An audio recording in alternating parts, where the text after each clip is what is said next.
Pascal Siakam now 2 months into his Pacers tenure. How has his game evolved and how have the Pacers made him fit in better? Plus a month without Buddy Hield. What has that done to the Pacers? We're talking that and Jarace Walker with the great Caitlin Cooper on today's Locked On Pacers podcast. You are Locked On Pacers, your daily Indiana Pacers podcast. Part of the Locked On Podcast Network, your team every day.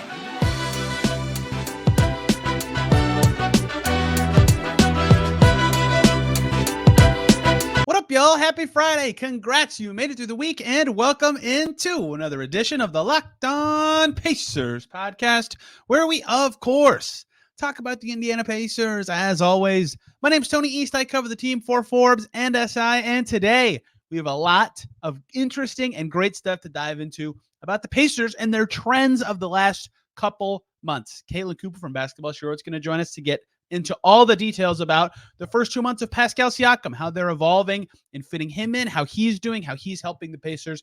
And then we talk about a month without Buddy Hield, who's been traded away, how the Pacers evolved without the shooter and screener that Buddy Hield is. And we end talking about Jarace Walker, who played one of his better games with the Pacers Wednesday night against the Bulls. How is he fitting in? How is he growing?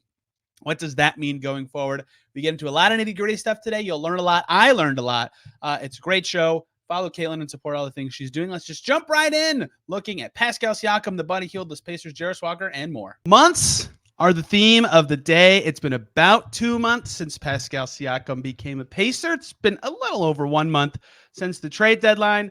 And Jarace Walker, we're just going to talk about with no month required. And joining me to talk about all things Pacers, we're both wearing our hot girl, pretty girl basketball gear, the inventor of the shirt herself from Basketball She Wrote. It's Caitlin Cooper. Caitlin, how are you? How are you feeling after an overtime defeat with many moments 2 nights ago?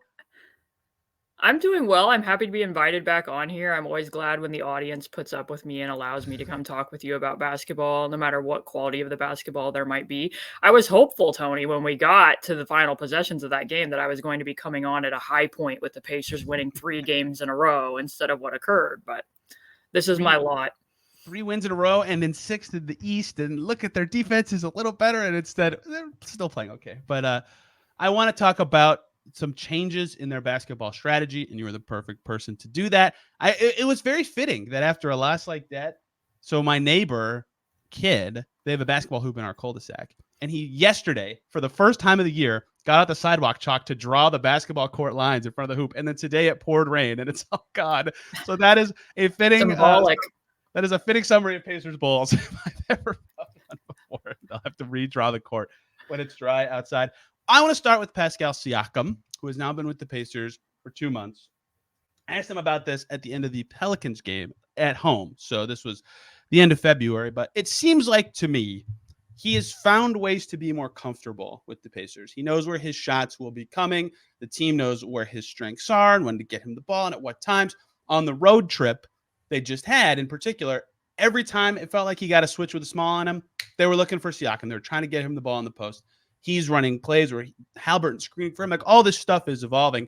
And then the very most recent game, he only takes 12 shots, the fewest of any starter. They're not hunting him as often as they do, even though he was very effective with the ball. So I think he's getting more comfortable and playing well, but there's still some hiccups along the way. How have you assessed the growth of Siakam's changing role with the Pacers, and where do you feel like it is right now? I think those 2 games that you brought up are a really good place to start, because if you go back to that home game against New Orleans, they close out that game with Tyrese and Siakam playing off of each other a lot, right? Yep. A lot of that was coming with Tyrese being like, I'm going to hunt Zion Williamson, and whatever shakes out in the wash, with Siakam being pretty opportunistic with some off-ball movement. Saw the 2 of them playing off of one another more than what we had been seeing up until that point. There's really only like 3 games that you can point to. The win up in Toronto, where on the very last possession when Siakam made that really big shot, Tyrese was going to come set an inverted empty side ball screen for Siakam. RJ Barrett just starts to, anticipate that screen, turns his head. Siakam's able to reject it and get it to the rim. Then late in the game against Detroit, like, that wasn't necessarily, quote unquote crunch time, but the starters did play the last 7 minutes of that game.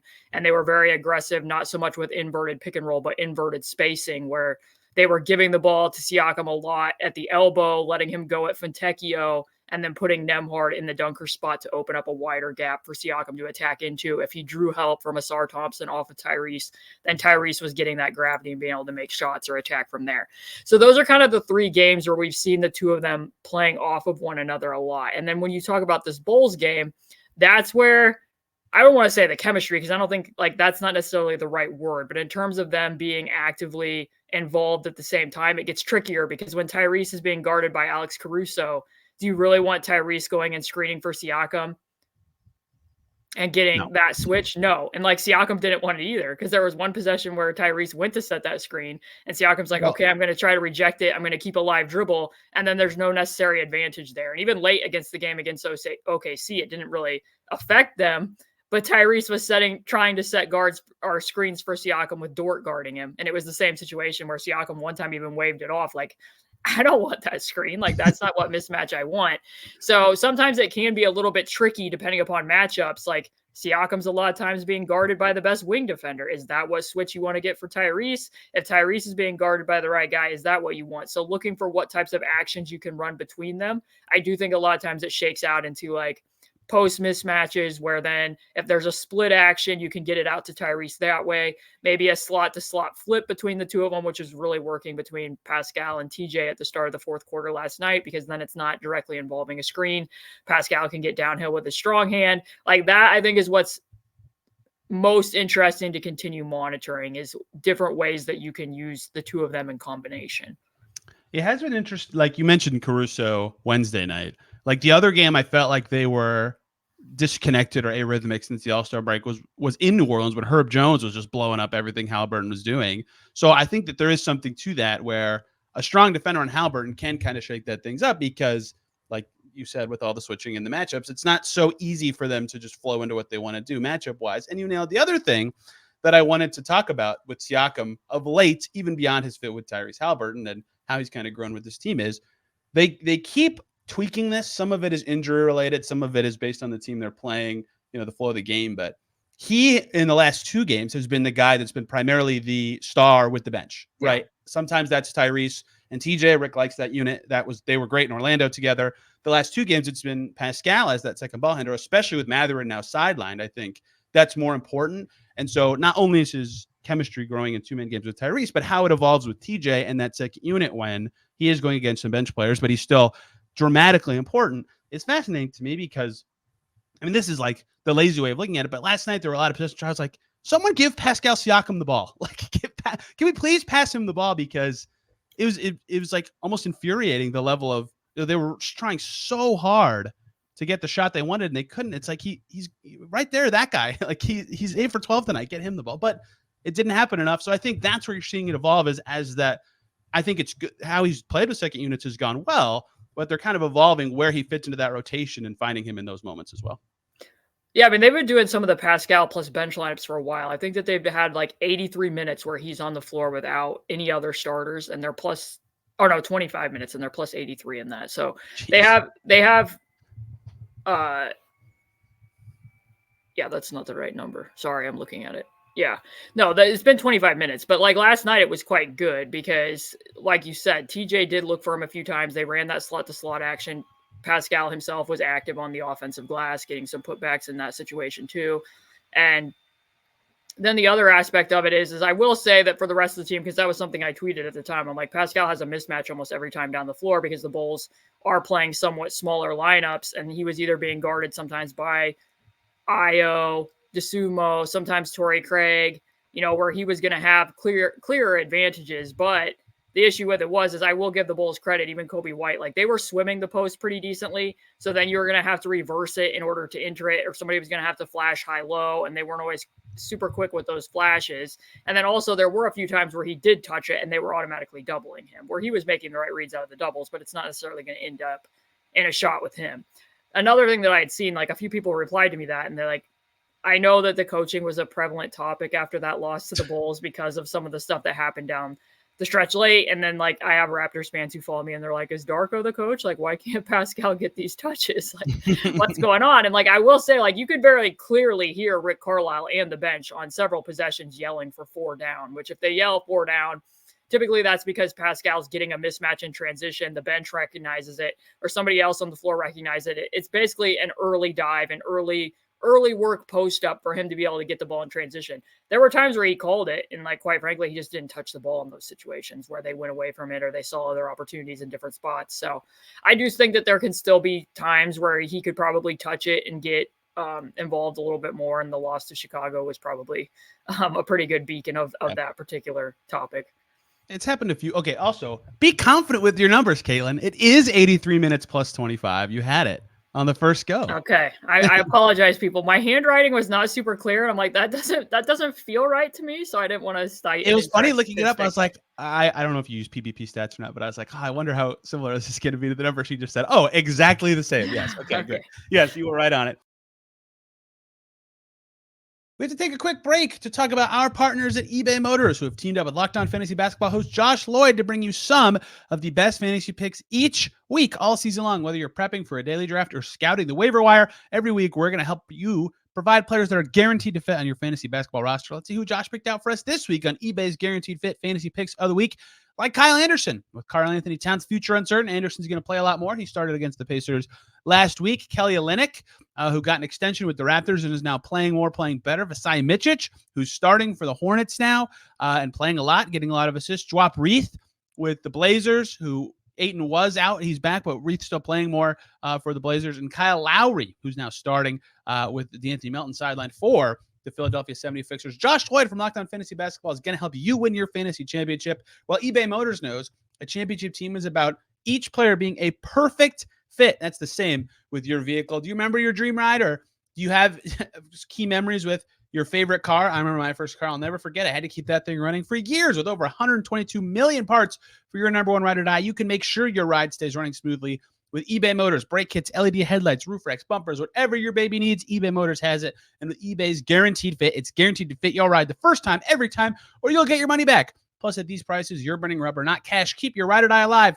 at ebaymotors.com. eBay Guaranteed Fit, only available to U.S. customers. Eligible items only. Exclusions apply. Like, obviously, they know he's good. You know, and it's just, there's something along the way that made it not possible for the Pacers to get him as much as they could. And the Bulls did well to make him get it out, but he's passed well with this team too. So I think it's still evolving. This is like an in my brain theory that I want to bounce off of you. Like, the Pacers are, they say paint to great, right? That's how they want to play, get inside. They are a pretty high volume 3 team. They like to get to the rim. Siakam is very good at shots from not those spots. And it's not that it's like unnatural for them to look to the elbow or like where he is a lot of the time, but I almost wondered at first if it was like when they drive, whoever's driving with the ball, they're naturally looking like opposite corner, opposite wing, you know, where typically the Pacers have guys in their effective spots where it's like, oh yeah, Siakam's somewhere else, right? And I think, I don't know if there's anything to this, but they just kind of had to work through like, okay, his spots are different than what we're used to, even though those are still efficient shots. And now they've got that more ironed out, I think. I think that there's probably a fair element to that. I mean, the number one place that he gets his mismatches, they call it C. So he comes up from the corner and just sets a quick touch screen for whoever the ball handler is. And I think that one thing that is different there is he tends to get a switch and he's somebody who can do something against that switch. Yeah. In other cases, like, you know, if that's Bruce Brown setting it, if it's Bennedict Mathurin coming up from the corner, that isn't always going to result in a switch. And sometimes if it does, then it's more so going to be like, okay, I'm Tyrese. I got the perimeter switch against, you know, whoever the weaker assignment was here. Now I'm going to attack that from the perimeter. They didn't really have somebody to look for that could do the types of things that Siakam can do. So I think that sometimes like it was easier to just be like, oh, the next step, the next progression in this play is typically we reverse it to Myles Turner at the top of the key. We flow into Chicago or zoom action on the weak side for the other guard to come get it. And that's what we're used to running because we didn't necessarily have this advantage to exploit in the past. Yeah. So I don't think it's always like, I think sometimes the default thing can be like, oh, they're purposely looking him off. Like, I don't really think that's the case. I think sometimes you're not as trained to look for where those things are because the other people that you were playing with didn't have that same skill set. Yeah.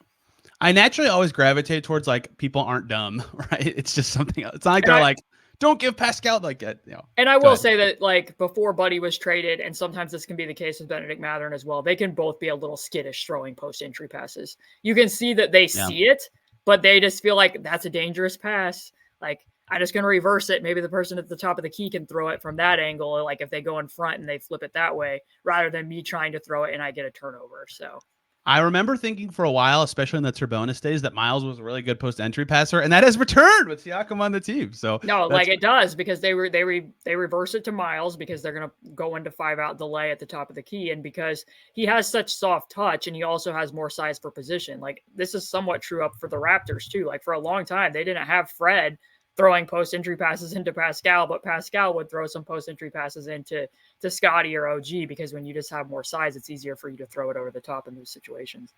Two more Pascal things I want to bring up. One is just a note. He is so good at putbacks. Like his offensive rebounding, even on his own misses. I didn't realize how talented he was as a second jumper. Like he is getting that ball a lot of the time, and he getting a lot of those junk points, I think, has become really valuable for the Pacers as they kind of figure out what they're doing offensively as Tyrese kind of goes through this poor shooting slump. I know there's a way to look this up. I haven't done it yet, but I'd be curious what like he ranks in the league in terms of percentage of grabbing your own miss at the rim. It's got to be among the top 10 or 5. Z-bounds. Is that a thing? Yeah, I think PvP Stats has Z-bounds. Do they really? It's named after Zebo. Yeah, they call it Z-bounds. Like I'm pretty sure it's under miscellaneous. I don't know that off the top of my head, but I think that's available there. I have a Zach Randolph Marion High School State Championship shirt somewhere around my house. So Zebo is. I was in Marion over the summer, and I actually was like, this is the home of Zach Randolph. Like, that's where I am. I was there the summer after they won the state championship with James Blackman Jr. on their team, and they had Zach Randolph shirts. I was like, heck yeah, I want that. That's sweet. Yeah, okay. Z-bounds. This is a new term I have to work into my vernacular. He's got to be in the top 5% of every player in the league. 2, you wrote about this a few times, tweeted about it. Like I was actually surprised that his defense felt a little worse than I expected at first. It's still kind of been below what I expected, but I think he's rounded into form a little more defensively with the Pacers of late. What do you think about that? I actually might say that I think that's I might be a little bit the reverse on that. Wow. If you watched the 2 or 3 weeks before both OG and Pascal got traded from the Raptors, both of them were rough. And I remember I was talking to Samson Folk at Raptors Republic and S. Barahini on his podcast. And I was like, I think sometimes with these things, as you will recall, before the Pacers veered toward a rebuild, when that core was looking real stale, I refer to it as a soul tax. Like, I just think that there's an inevitability where people know, like, this core isn't staying together. We're getting moved. And like the overall quality of the defense wasn't there. Like, and I didn't have worries about that if OG got traded somewhere else. And like, lo and behold, he bounced right back as soon as he got with the Knicks. Then the very first game, the second game that Pascal played for the Pacers against the Suns, when he was logging quite a few minutes at the 5 in that game, yeah. He was making really quick rotations. And I made a joke with them and I was like, the soul tax has been paid. Like, because they had asked me, they're like, oh, we're going to be really curious to know what you think of his defense. And I was like, guys, the last game that the Pacers played against the Jazz, I was watching Buddy Hield and Andrew Nembhard guard Lauri Markkanen. Like, the bar is literally cheese. You just have to step over it. And when I was doing the Pascal Impact longer video where Samson and I watched film, he was like, I'm going to be curious to find out, like, can he step over cheese? Maybe he can leap way over cheese, because I've seen, he's seen him at his heights. Then as it came on, I was kind of wondering, like, what is exactly going on with Siakam? Because if you go back and watch, like, the first quarter against Houston, the first quarter against Charlotte, like, off-ball wise, he was having a lot of issues where he was kind of in like an in-between zone against Houston. Like, are you helping? Are you rotating as the secondary rim protector? Because you're not on the shooter either. Then Charlotte, his screen navigation had a lot of issues. And I was kind of the point where I wrote this a couple times where I'm like, is this just a fatigue issue, a long season going into the All-Star break? Maybe he comes back and it looks better. Or do the Pacers need to tweak how they're using him? Because if you look at that game down in New Orleans, like, obviously that's just otherworldly shot making from the Pelicans in that first quarter. When you only miss 2 shots and the Pacers don't get a single defensive rebound, like, that's better than what teams do in warmups. But the issue being is, like, it was telling to me that the Pacers started both of those games with Pascal guarding Jonas Valanciunas. You finally have a big wing and he's not guarding Zion and he's not guarding Brandon Ingram. And once they finally did flip-flop that matchup and put Pascal on Brandon Ingram, then he was just running into contact on like every screen, every 2-man action that was Brandon Ingram and Zion. He was getting screened into oblivion on. So then I was jazzed, Tony, when they went down to Orlando. And that's where I'm coming from with this, but continue. And he's guarding Paolo Banchero. And I was like, finally, like, we're switching the 4-5 actions. Like, he wasn't chasing over the top of those screens between Banchero and Wendell Carter Jr. They were having him switch, go underneath to protect against the slip, and then Myles was the person that was having to contain Banchero and Franz Wagner. And maybe they were a little bit more comfortable with that because maybe they weren't, super bothered about Banchero or Franz Wagner making self-created threes. But then last night against Chicago, Pascal starts the game guarding DeMar DeRozan, and he's going over on every pick between DeRozan and Vucevic last night. And again, he's having trouble with the screen navigation like most of the time. And I don't think that's atypical for guys his size. Like there might've been a time in the past at the peak of his defensive powers with the Raptors where they would literally put him on, Russell Westbrook or other speedy guards, and he could contain in those situations. Like there's a reason why Giannis and Evan Mobley don't get assigned permanently to a lot of on-ball guys because it's very hard for them to navigate screens. And if they do, they're going to switch. So last night for like the first 3 quarters of that game, they were having Siakam chase over. The Bulls were getting pretty good points out of that. And then in the fourth quarter, they went away from it. They were switching those actions. And then DeRozan drew a foul against Jalen Smith once on those, and then he scored over the top of Myles from mid-range. But still, like for me, I'd rather live with that, or even better yet, I would have done what the Bulls did to Tyrese, and I would have been like, okay, we're going to switch the 4 or 5 actions.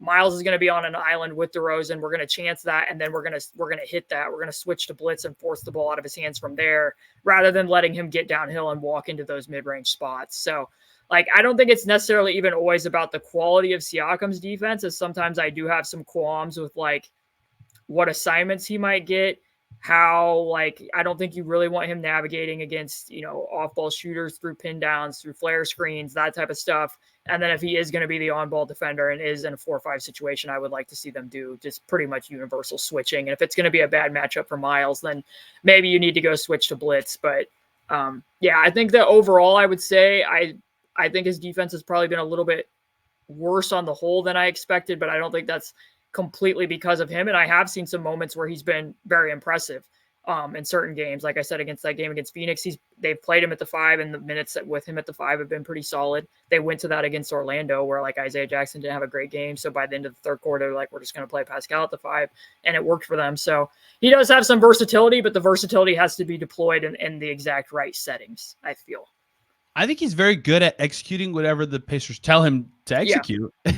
Yeah. Like you called it out, and I saw this too, and I immediately saw Lloyd Pierce do this. So that in that Magic game where they started switching 4-5, in the second quarter, they were mounting a comeback, and then they messed one up. Banchero hit a 3, and Siakam was immediately like, where was Isaiah Jackson on that one? Isaiah Jackson. He pushed Isaiah. Yeah, he got caught on the screen. It was like, dude, go out there. And they were all frustrated. And you look over at Lloyd Pierce, and he stands up at the bench, and he goes, we had great seats, right? That's how I could tell that Siakam's at least communicating well on defense and doing what he's supposed to. And Lloyd's like, 4-5, we're switching 4-5. And then they did well with that the rest of the game. It's like, that was, at least to me, like, okay, he is taking the responsibility of what's supposed to be happening on that end of the floor and what he's supposed to be doing. Going over screens, I just think of Nate Bjorkgren, even though that has nothing to do with that whole season of it. So we'll see where that ends up. Let me add in there. I do want to add in with that because the Pacers did go overboard with overs that season to the point of chasing Ben Simmons at the logo over the top of screens. Like last night, again, the Pacers bench, you could hear like they wanted people to be going under against Io. They wanted people to be going under against Caruso. Wasn't always happening, but those were the directions from the bench. So it helps that Caruso. It hurts when Caruso makes 5 of 6 threes. But those were catch and shoot, Tony. He wasn't bombing those off of dribbling off a pick. Oh gosh, that would have made it brutal. And one more break here so we could talk about Stitch Fix. With Stitch Fix, you get a stylist who understands your style, size, and budget. They do all the shopping for you. It's the easiest way to update your wardrobe this season. Got something important coming up, key date, big event, whatever. Well, boy, oh boy, can Stitch Fix help you upgrade your wardrobe this year with a stylist who will help you find new on-trend favorites that will work for you. You just give your stylist your size, style, budget preferences. You can order boxes that come when and how you want them with no subscription required. You'll get 5 just for you pieces, plus outfit recommendations, pro styling advice. You get just what you need, and it makes it all so easy. If you don't like to shop, you can save time and effort, and you'll look great. If you don't love something, just send it back. Shipping, returns, and exchanges are free. Style that makes you feel as good as you look. Get started today at stitchfix.com/lockedon. That's stitchfix.com/lockedon. One more time, stitchfix.com/lockedon. Let's pivot to thing number 2 that I want to talk about today. Buddy Hield is not on the Pacers anymore. And it's now been about a month. They played their last game before the All-Star break a month ago, so we'll call that a month. And they've had to change things to figure it out. Most notably, or at least where I want to start with this, that same Pelicans game that we talked about earlier in Gamebridge, there was a lot of stuff where like Pacers would clear the wings and Haliburton was like screening for Siakam and doing the ghost screens. So I asked Tyrese after the game, like, you're screening more, right? Like, this is the thing that's happening. And he said, yeah. And part of it is that, or a lot of it is that he is now the best shooter on the team, right? With Buddy Hield not on the team. And so they're trying to sometimes, because obviously Haliburton with the ball in his hands is much better than he's a screener, work him in as the guy who either sets a screen or does a ghost screen. And he said he's not nearly as good at the ghost screens as Buddy is, but he thinks he's a better screener than Buddy. And of course, he's just being competitive, Tyrese there. But that is something they've had to work through, is where they don't have that action as much anymore. And the best way to simulate it is with their best ball handler being the screener, which having Siakam helps with that. But they don't have that anymore. Obviously, they don't have his three-point shooting. And with Haliburton also not shooting well, they've just not been that good of a shooting team since the All-Star break this season. Where have you seen them kind of transform what they're doing, what they're trying to do now they don't have Buddy Hield on the team? Right. So I think that the best place that we could probably go to look for that is that I wrote a piece called "The Pacers Are Missing Their Engine" after the loss to San Antonio, because I felt that was the most telling game. So, like, for people who may not know, before Buddy got traded, Tyrese was averaging 54.3 ball screens per 100 possessions. That's a very high number. Since Buddy's been traded, that's dropped by 10. And over that 5-game stretch leading up to that loss to San Antonio, he was in the low 30s in all of those games. And it was actually 29 picks per 100 in San Antonio. Now, some of that, there's mitigating factors here. Like, it's not just the loss of Buddy. It's the fact that in that game, you also didn't have Ben Shepherd. Doug McDermott isn't even available. Like, Doug hasn't shot the ball great. And obviously his defensive issues are similar to Buddy's, though somewhat different in terms of why they're a liability at times. But you don't have any movement shooters in that game. Also, Wemby has a very, he can be spooky around the rim. It's going to impact the types of stuff that you run and whether Tyrese is going to be getting shots out of those picks. But the fact that he only got 29 ball screens, and I will say that I still don't think that he's moving 100% correctly. I'm not a doctor. It's not for me to say any of that stuff. But knowing Tyrese and knowing the types of spots that he will go to things, he's still not going to his righty side step 3 that much, which is the normal look that he looks to, because you have to be very explosive off that left hamstring in order to get to it. Not going to it that much. Some of the times where he'll use like a very low crafty gather to be able to punch through help. He's not trying to do that, to be able to spring off that left leg with his long bounding strides to help him get to the rim.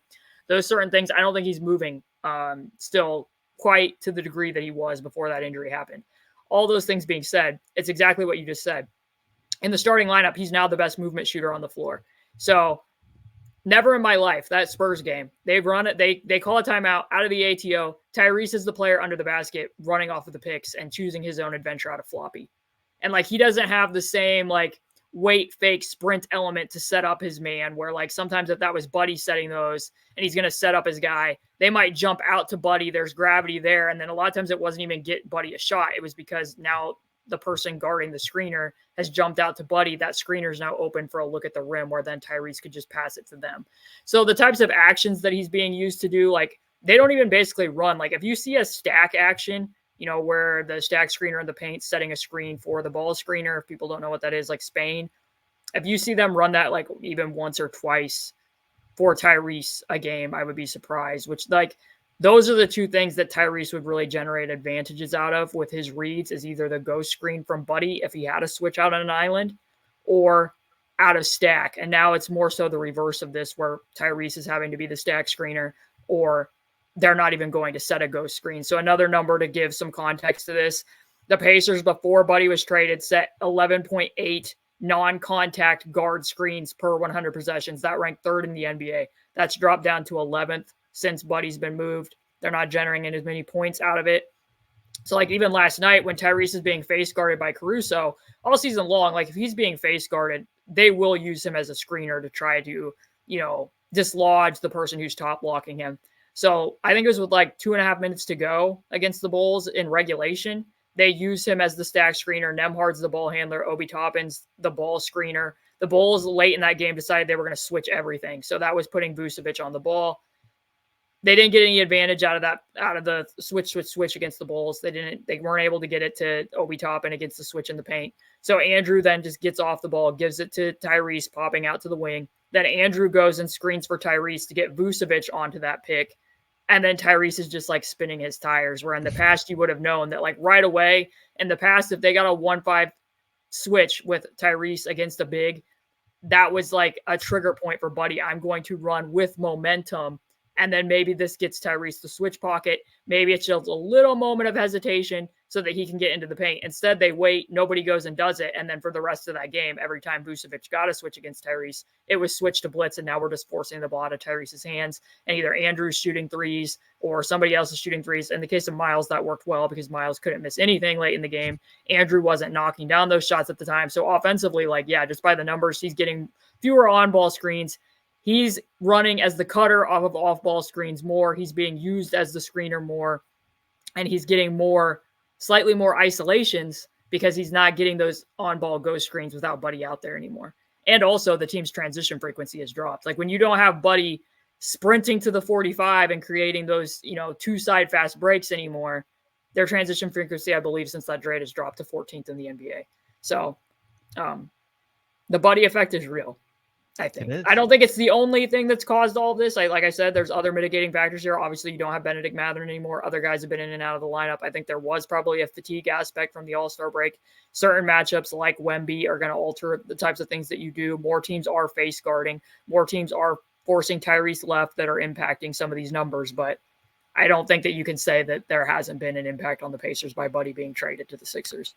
Some other of those mitigating factors would be the Pascal scuff we just talked about, right? They do have another capable ball handler that makes it at least like palatable to have Tyrese be off the ball sometimes. And like you're even seeing with Pascal not on the floor, TJ as the ball handler with Tyrese doing some stuff off the ball too, right? So that's part of it. Mitigating factor number 2 is that Doug McDermott has played 6 games. And like McDermott said right after the All-Star break when we talked to him, that he spent a lot of his time in Phoenix like studying Buddy Hield, like what did he do for the Pacers? How can I do that stuff? I'm not saying they were going to play him nearly as much as they played Buddy Hield or even in the exact same way, but at least some of what he would theoretically be able to do as a shooter could help execute some of those actions. They have an 8 chance of that. And a guy who boosted his catch and shoot 3-point percentage by 8% this season is now out for the year and has missed their last 4 games in Bennedict Mathurin. He's not like a lights out, set screens, oh my gosh, we have to close out hard to this guy's shooter, but he is a good 3-point shooter this season, and they don't have that anymore either. So a lot of that overlapping, at least in the very immediate, has changed things. But certainly you can tell that it looks different. The other thing that people would be curious about in the Sans Buddy Hield era is the defensive side of the ball, where the Pacers have climbed to 26th, 25th in defensive rating out of the bottom 5. All right. Not enough improvement, I think, to justify the offensive loss, which is what the extreme optimists take about the trade would be, is that, well, maybe there will be enough addition by subtraction defensively to make up for it, but that has not happened in reality. I will say that in certain key moments when people, like, I don't want to say combative, but like when people make that point, like late in the game against Toronto when Ben Shepherd gets that stop against RJ Barrett, I don't think that would have happened if Buddy was in the closing lineup. I think you could probably say that Buddy most likely wouldn't have been guarding RJ Barrett in that situation, but yeah.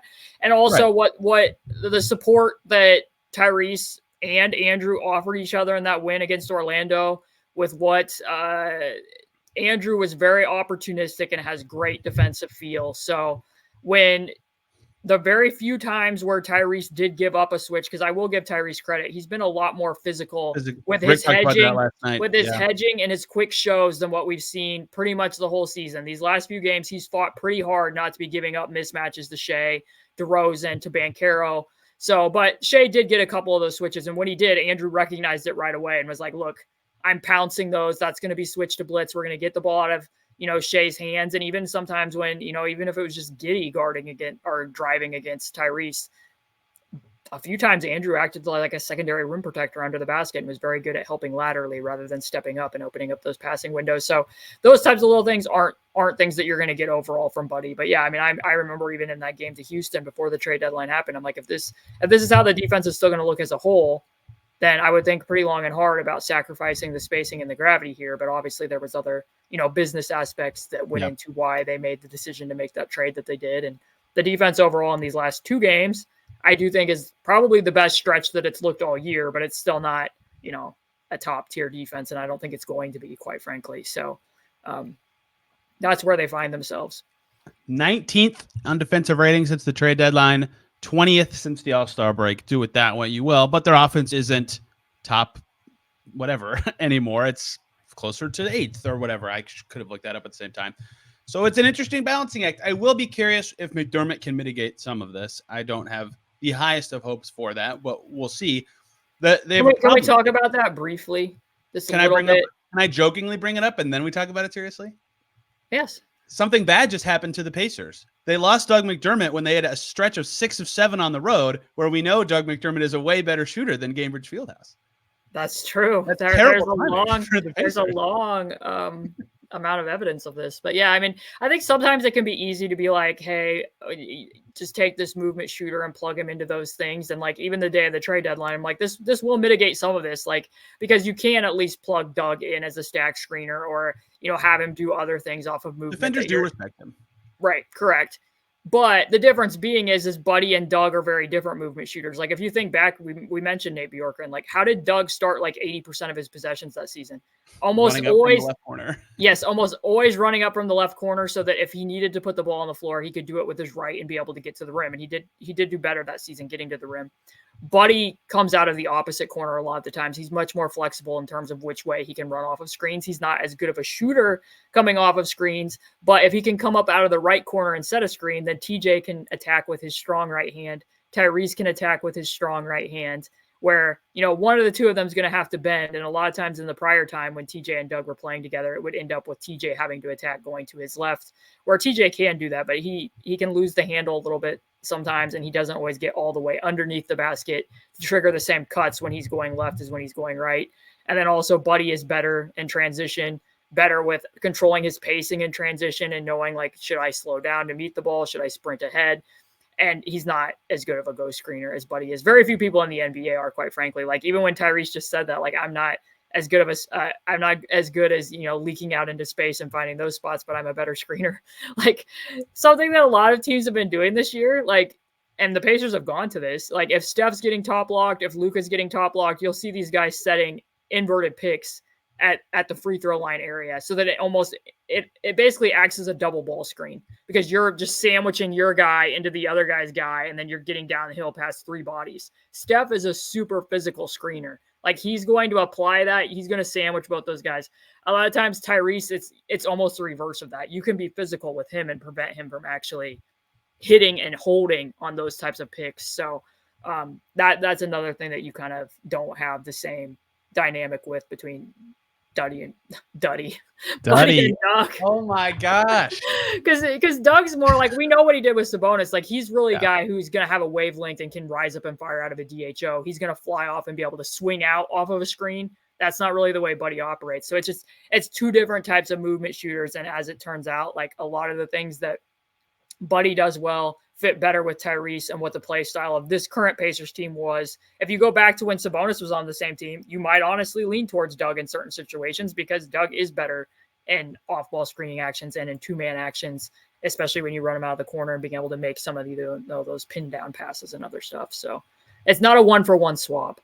Something I think will be interesting, or something that I'll be curious about, is I think a lot of the way the players and actions that McDermott can be his best in, he would be best if paired with Turner and Siakam and Haliburton, but the rotation might not warrant that a lot of the time. So I'll be curious how much they can play him, or if even when he returns, which is the world's easiest segue into the current guy occupying the 10th spot in the rotation.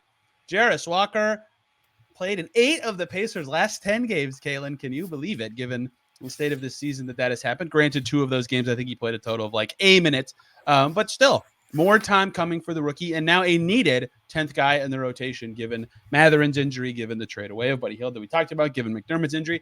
They need him to play 23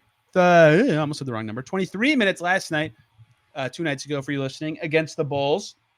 On one hand, I asked him straight up about this after the game. He guarded DeMar DeRozan a fair amount. I said, how do you feel like you've made progress with the stuff that Rick was talking about you earlier in terms of gambling and jumping and being too handsy? He said, I would have fouled out of this game early in the season guarding DeRozan. I would not have done nearly as well, right? I think that's an accurate assessment. He's gotten much better at that. Still an occasional issue, but still has games like in Orlando where he did not have a good first half stint and they never played him again after 3 minutes. They didn't play him a ton in OKC, 7 minutes in the win. Now, I will say this. They have said, and they're right to say, they're treating games more like playoff games now because of the standings, and that naturally means a tighter rotation where he can't play as much. It was a back-to-back in Chicago where they needed, the legs in the minutes. But I think it's been clear the threes have been falling, so maybe this is just too easy to say, but that there's been progress with him in terms of some ball handling stuff, some defensive principles, some shooting in a way that's been significant and allowed him to be much more impactful when he plays. Yeah, I mean, I think it's been up and down with what his minutes have been, but as far as like his overall not standing out for the wrong reasons, I think that was probably his strongest game that he's played against the Bulls. The fact that he was playing minutes, like we know Aaron Nesmith fouled out, obviously no Bennedict Mathurin, no Buddy Hield, like the list goes on and on. He was playing during overtime of a game that the Pacers surely wanted to win. And no one questioned it. No, and it made sense for him to be out there. Like, I think that he was pretty opportunistic. I like the lineup quite a bit at the start of the fourth with both rookies and TJ and Pascal and who was the fifth person out there with them? Who am I missing? Both rookies, Jalen? TJ, Pascal, and Jalen. Yes, correct. Yeah. Because I like him being out there in minutes with Jalen, and then he's good playing off of Pascal because he showed twice that he could be pretty opportunistic with cutting situations. Like they ran that 4 down for Pascal to get a touch. Jarace heard that, recognized it, made the cut up over the opposite side, caught the pass there. He cuts well off of TJ. A lot of people cut well off of TJ's action because TJ's just so good at getting 2 feet in the paint. As soon as he does, it just triggers a kill cut from the 45. Jarace did that. But he also didn't spoil the spacing with how he was doing it.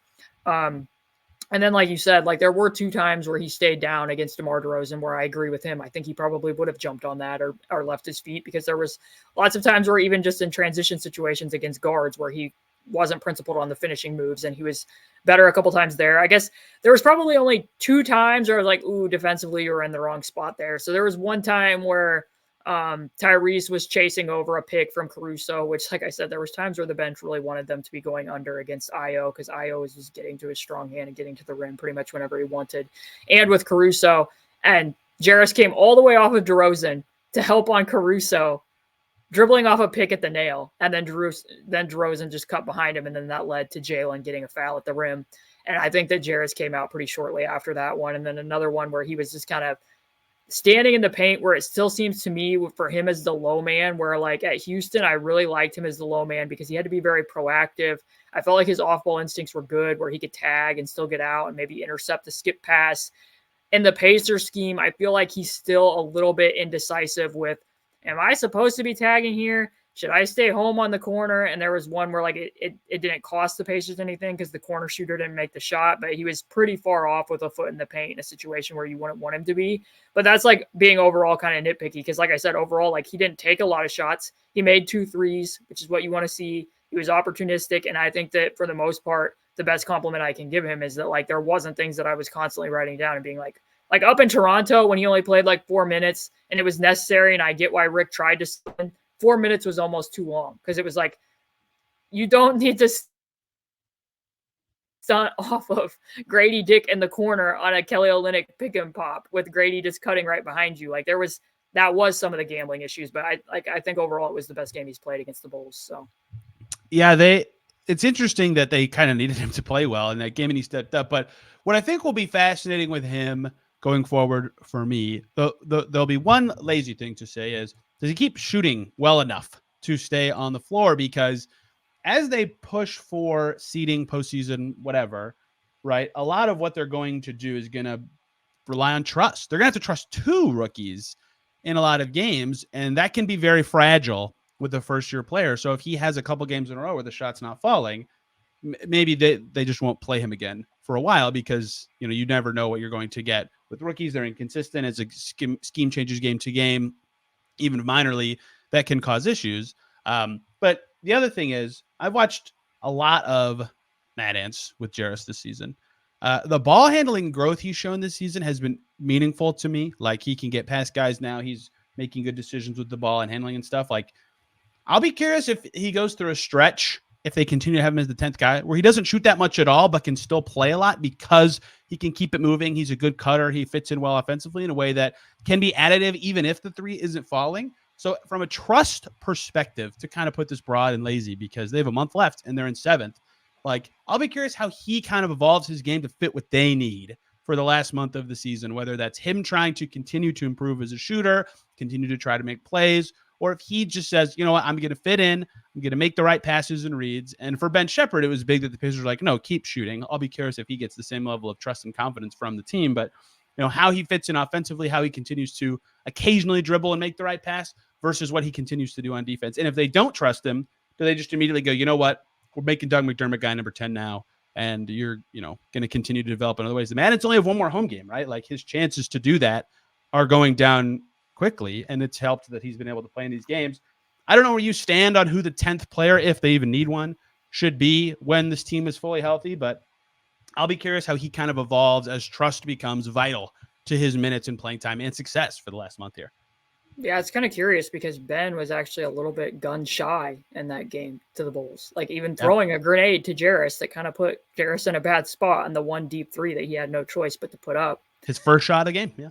Yeah, and Jarace then, you know, he does one of the catch and shoot threes that he made was because his guy came all the way off to collapse on a drive from Pascal. Pascal made the right read, and he punished that nail help. Like that's what you need to see from him, and he has shown growth in terms of his standstill shooting with the Mad Ants. Like I tracked all those, like not in these last several games that he had played with them, but like he's not made a lot of like movement threes, and not just in the sense of like what we were talking about with regard to Buddy and Doug, but even like, you know, sliding into passing windows or like doing stuff out of the pick and pop, coming off a middle pin down. Like you're talking about probably less than 11 of his attempts at the time when I tracked that had come off of any type of movement.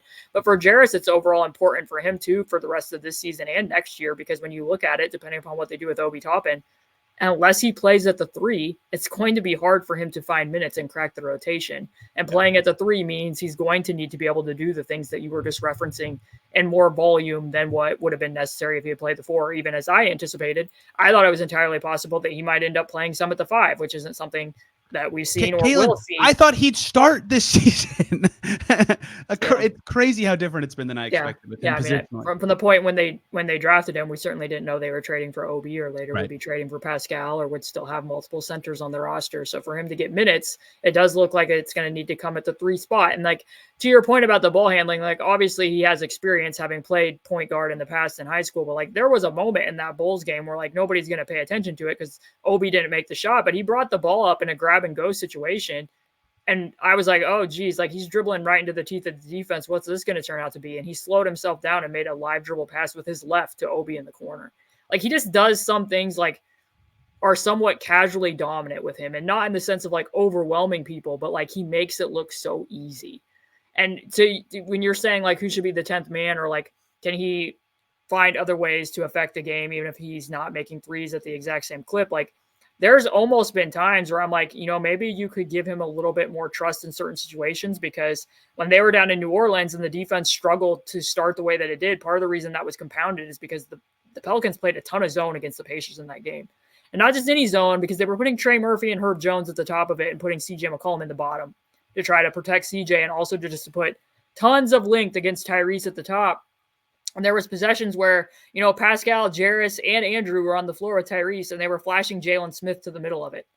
And it was like, look, I really wanted to see, like, let's flash Jarace to the middle of it and just see what type of pass he can make out of the middle of his zone, because he has such quick feel as a passer. So in those types of situations, depending upon what the opponent's doing, what the defense is, you know, maybe there are other ways, because that was in part why I thought he might be able to play some minutes at the 5, just because what he can do as a short roller and the types of passes that he can make out of the middle of the floor. So I do think that was one opportunity. It was like, I'd like to see what he could do as a connective passer against that type of zone. But I do think, you know, that obviously the reason he's getting opportunity right now is because other guys aren't available. Like, I'm not sure he would be getting these minutes, quite frankly. You know, if Ben wasn't injured, if Doug wasn't injured, I don't think that they would probably be turning to Jarace when they're trying to climb up the standings and make a run for the playoffs, but the door's open for him. So if he can do what he did against Chicago consistently, I think that the option is there where like you could situationally, depending upon what's happening in games, even if Doug is healthy, be like, hey,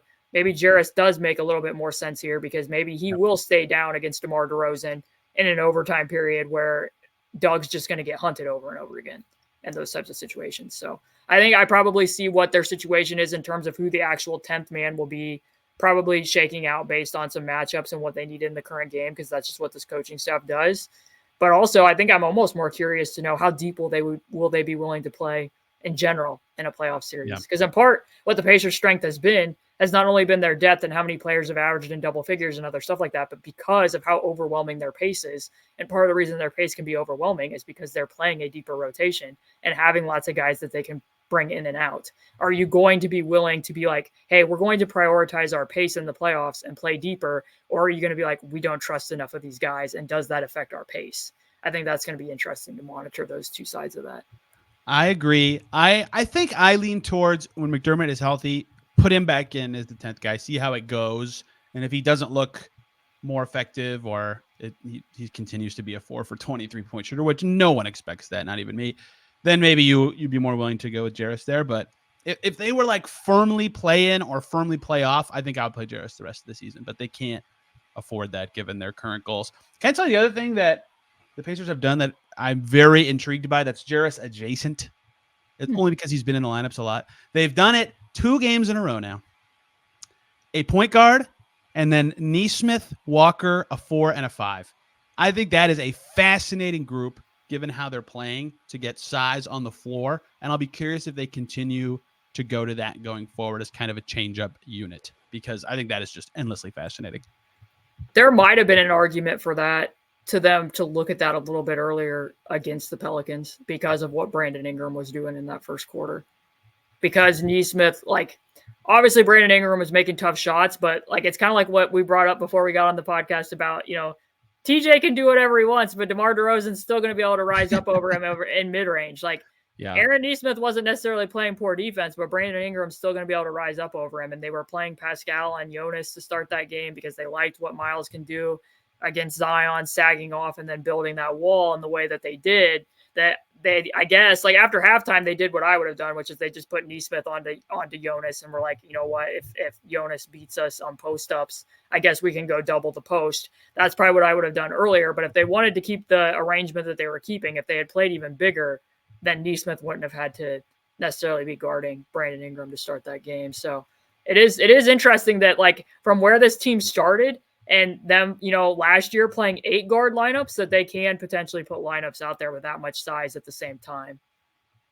So last night, 2 nights ago, for people listening, they had 1 minute and 37 seconds of Walker, Nesmith, Haliburton, Toppin, Turner, +2 in that 4 possession stretch. A huge, very telling sample size that I'm going to base my entire argument off of for the rest of the time.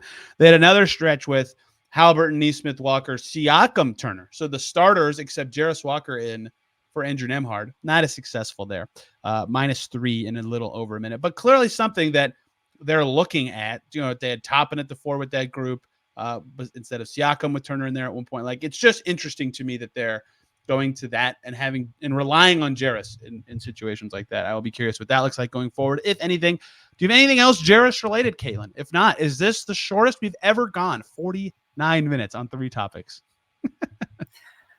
I don't think I have anything Jarace adjacent other than when you made that point about Doug. Like, obviously, if Doug, just to bring it back to the Buddy thing, he's going to give you a better chance of replicating some of those Buddy things and be able to get Tyrese playing more out of ball screens, be able to do at least have a chance at setting more of the ghost screens with having some degree of gravity leaking out and doing it with momentum than what the other options are. So I kind of do lean toward you. My guess is that they at least look at that, but I think that they'll be open situationally as well to seeing, how things go. Obviously, they've been giving Jarace chances. I think that it's been, like we said, very up and down. 4 minutes almost felt like too many up in Toronto. Last night, I had no qualms with the fact that he played over 20 and was out there during the overtime, given what the circumstances were. So game by game.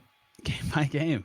The favorite way of analyzing things, game by game. That's very tough for a person like me with numbers brain. I'm glad I didn't have to break out the calculator today, Caitlin, and do, DeRozan mid-range percentage times defensive rebound percentage times missed free throw times made free throw equals, 12% chance of overtime. That was not a fun thing. This was much more enjoyable. This was great. Thank you very much for the time, as usual. We talked about it with the shirts at the beginning. If you would like to become...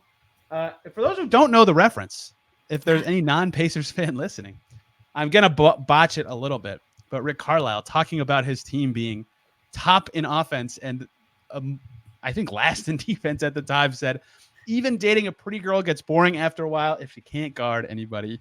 And now we are here with the Hot Girl Basketball and Pretty Girls Can Guard 2 shirts that you can get from Caitlin's T Public page, which you can find on her Patreon. It's just my way of saying, Caitlin, where can people find everything you do about the Pacers? Right. So my handle on X is at C2_Cooper. If you go there, the link to the Patreon's there, patreon.com/basketballshewrote. One of the pinned posts is about the original t-shirts that I made that are like jump passes are good now.